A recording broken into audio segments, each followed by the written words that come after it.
Yo mga idol, kamusta? Sports Talk PH nga pala. Ang update kay Pacquiao, pag-usapan natin yan mga idol. Ngunit bago ang lahat ay huwag kakalimutang mag-subscribe at i-click ang notification bell button for more sports talk.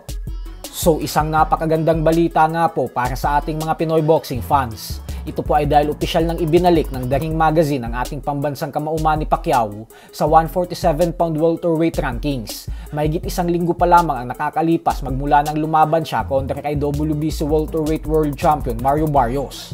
Nilagay siya ng The Ring Magazine bilang number 9 welterweight fighter, habang si Barrios naman ay pang number 8. Numero 1 naman ang unified champion na si Jaron Boots Ennis, at nakabuntot naman sa kanya ang current undefeated WBO welterweight world champion Brian Norman Jr. Ganun pa man ay napakalaking bagay po nito para kay Pacquiao dahil sa kabila ng kanyang edad na 46 years old ay nagawa niya pa rin makapasok sa rankings ng The Ring Magazine. Sa katunayan nga po ay talo niya pa ang susunod na posible niyang makasagupan na si Rolando Romero dahil bigo po itong makapasok sa listahan.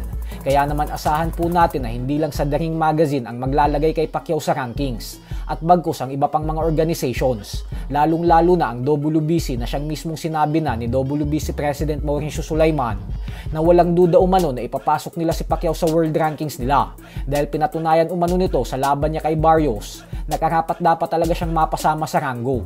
Ayon naman sa ating nakausap na miyembro ng MP Promotions, ay asahan umano natin na sa susunod na buwan ay maglalabas na ang kampo ni Pacquiao ng official announcement patungkol sa susunod nitong laban. Sa kasalukuyan po kasi ay pinaplansya pa ang kanyang laban sa buwan ng December.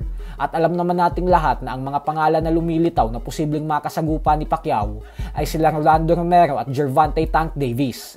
Subalit pumapasok din po ngayon sa eksena ang pangalan ni Ryan Garcia matapos sabihin ni Garcia na gusto niya din daw makasagupa ang ating pambansang kamao. Kaya naman mag-antay na lang po tayo ng official and final announcement sa buwan ng Agosto. Sa kabilang banda naman mga idol ay nagbigay naman nga po ng payo ang Puerto Rican knockout artist Edgar Berlanga sa 2-division undisputed world champion Terence Crawford para sa paparating nitong mega showdown kontra kay Canelo Alvarez. Ayon po kay Berlanga ay ang mapapayo niya umano kay Crawford ay ilabas lang daw nito ang tunay niyang talento sa ibabaw ng lona kasi sapat na umano ito para matalo si Canelo.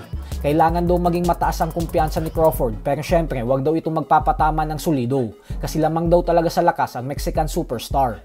Ganun pa man nga po ay tila pinagtawanan naman ng mga fans si Berlanga kasi wala daw itong karapatan magbigay ng payo kay Crawford dahil tinalo na ito ni Canelo. Tapos nanggagaling pa lang din daw ito sa isang masaklap na pagkatalo via knockout sa kamay ni Hamza Shiraz.